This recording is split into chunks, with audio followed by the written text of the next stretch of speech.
Golden Week is the most insane week in Japan because it's a week where multiple different holidays stack up. So pretty much everybody has a straight up week off from work, which means everything is full. So you'd kind of want to avoid going to a place like fujiq, one of Japan's best theme parks.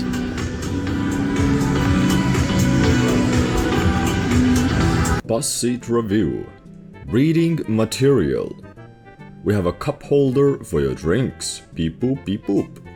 You have a table where you can work from, so you can work before you play. And leg. This whole thing cost me 2,200 yen for a 2-hour ride from Tokyo Station.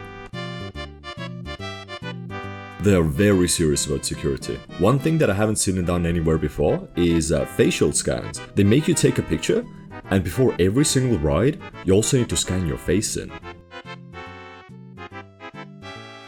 Most intense roller coaster in the world. Top speed 130 kilomeetrit tunnis, 3,5 G-force, 2 kilomeetrit pikkus. It even holds Guinness Book World Record for all the...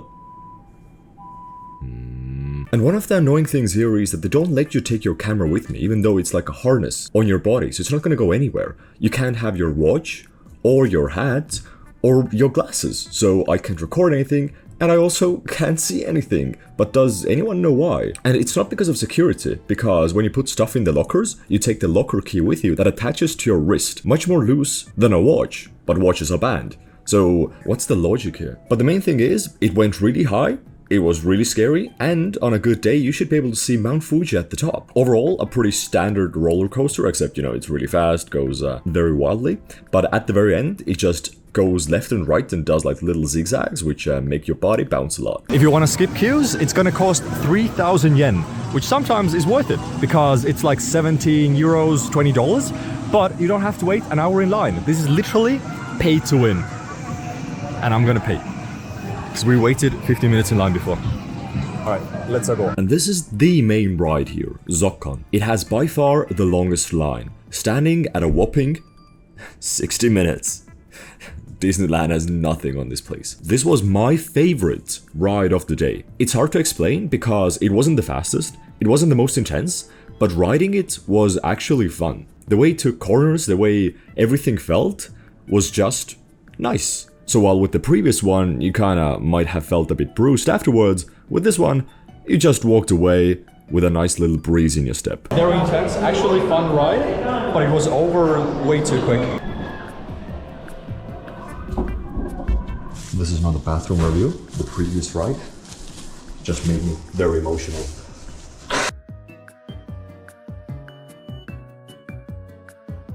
$4.4 G-force. After being on a few of them, yeah, the prices are really crispy. It's 8,000 yen, or like 700 to 800 yen to enter for the whole day. And if you want to skip the lines, which are like an hour long, it's gonna cost 3,000 yen per ride just to do fast pass. And you can't fast pass without getting the one-day ticket. So it adds up really fast. I think this far we've spent 1,100 yen.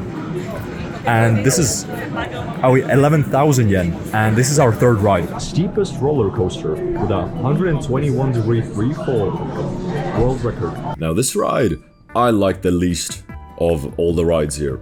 Because when we went on it, before getting on it, they made us do neck exercises, like warm-up exercises. And they said, and it was repeated everywhere, you need to have a nice posture and keep your head against the back headrest. But the problem is, it keeps pushing you away from it. So anytime my head was pushed away from it, I pushed it back against the headrest, but then it like bounced me off of it. And that just meant my head kept bouncing against it. And it was quite painful. Once I stopped having my head against the headrest and used like my neck muscles to hold my head up, it was just okay. But okay, it was also so scary. They just left you dangling up there, and then you dropped into nothingness. This ride was insanely sick. It was very intense, but not that nice.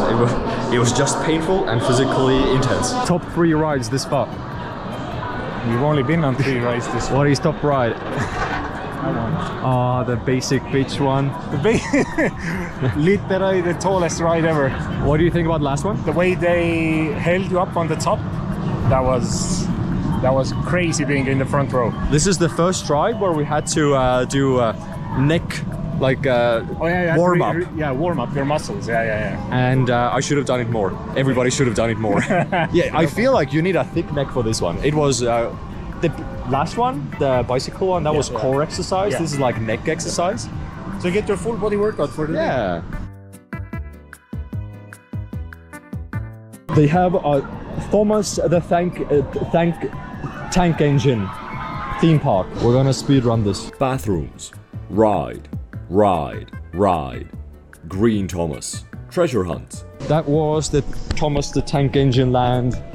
Rated 5 out of 5. What do you think, chat? How are the rides? Let me know down below. Now we're going to the haunted house that Connor made a video about, dedicated just to this place. So today, what we're going to be doing, to my understanding, is going on one of the biggest and most scariest haunted mansions in the world. It's 50 minutes long, 900 meters long in length, and it's set in an abandoned hospital. No. I feel like the wait time to get the ticket is longer than actually waiting in line to get inside. It is gonna cost you 4,000 extra yen. Yes, you heard that correctly. If you buy an 8,000 yen day ticket, it'll still cost you 4,000 yen. And if you don't buy a day ticket, then just to go into this haunted house is gonna cost you 8,000 yen.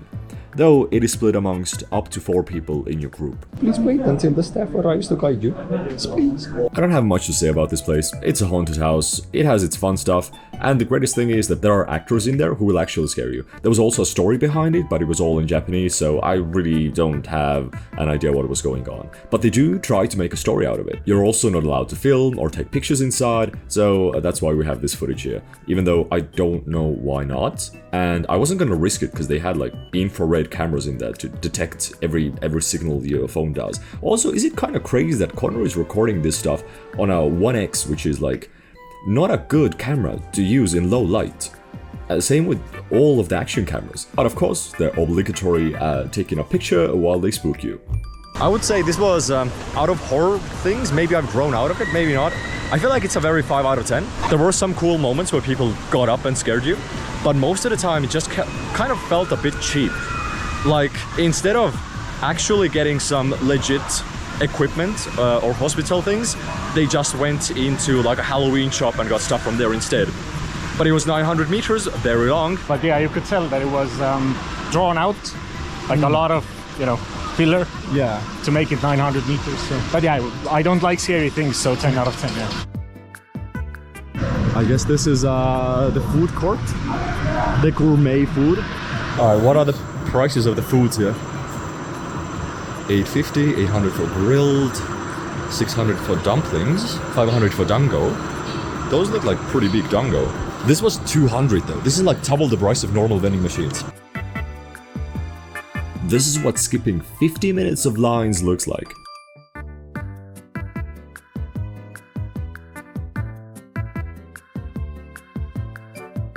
If you ever wanted to feel like a human ragdoll, come to this ride. It'll jottle you around like you're insane. The scariest part isn't the ride itself, but me feeling like I'm gonna hit something with my legs. Cause they made you take off your little stinky little leg warmers, and then while you were flapping about, you were really flapping about. My legs were like going higher than my face or something, I don't know.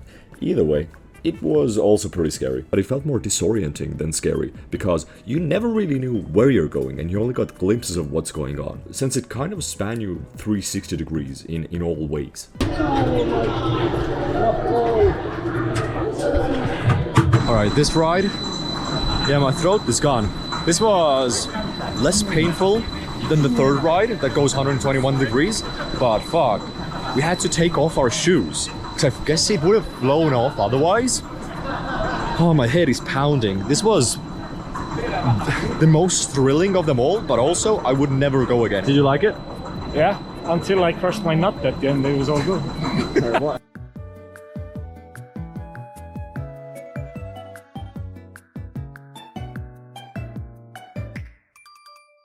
Naruto X Boruto Land.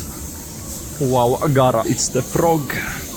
Quack, quack. Canonically accurate. this has been a Naruto X Boruto land. It was okay. A bit too childish, but you know, Naruto is for children. I am now Shippuden. Only real fans will understand. Zoinks Tails, we gotta get chili dogs and save Dr. Robotnik. Woohoo! And it also comes with an app, which I highly recommend downloading if you're visiting here, because it shows how long each ride takes. And somehow I kind of like this more than Disneyland's even. I don't know, it just works better in a weird way. The only thing that's different from Disneyland is that through app, you could buy fast passes, but here you can't buy fast passes through the app. You have vending machines next to each ride. That's because you can technically enter the park for free without paying anything and just pay for each ride individually if you have specific ones you want to visit, which is kind of cool. But also one ride costs like 3 grand or 4 grand. Yeah, the price depends on the ride. Like this ride looks kind of mid and it is 1500 yen. But it kind of stacks up the more you go. And if you want to do a fast pass, you have no other option than buying a one-day ticket, because otherwise you cannot get a fast pass to anything. Priority tickets for screening. Oh, thank you for screening. I feel like not that many people are going to show up, even though it's Golden Week, but I also feel it's because it is very expensive. This park is incredibly fun if you have money. This is pay to win the amusement park, because there's like barely any waiting lines, even during Golden Week. But man, I think in total, just for the rides, I went on like 6 rides in total, and I've spent 1,400,000, which is like, god damn. But we're gonna rush to the bus. I mean, aside from it taking a while to get here, it's a really nice place. Though I think the fact that it's so far also makes it so empty. And with all that being said, I would say that this is one of the funnest theme parks I've been to in my life. The rides were some of the best I've had. And while something like Disneyland technically does have more theme to it, you know, the aesthetics are much nicer, this, if you just want the rides, fujiq has you covered. So, that's it for today. See you tomorrow. Bye-bye.